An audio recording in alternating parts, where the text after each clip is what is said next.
In this video, I will show you how to show or display battery percentage on your battery status bar on your Android phone without any stress.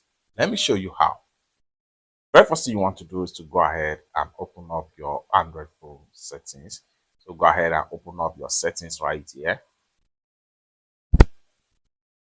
and scroll down right here. Continue to scroll down until you get to battery and power saving. Go ahead and click on that. Then here you go. Next thing you want to do is to go ahead and click on battery settings.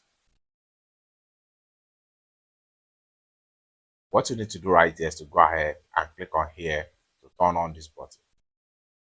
Once you turn on battery percentage, it's going to be displayed on your status bar on your phone battery, just like what you see right here. It's that simple. For more useful tutorial, tips and tricks about Android phone settings like this, consider to subscribe. Thank you so much for watching, and I hope to see you in my next video. Bye for now.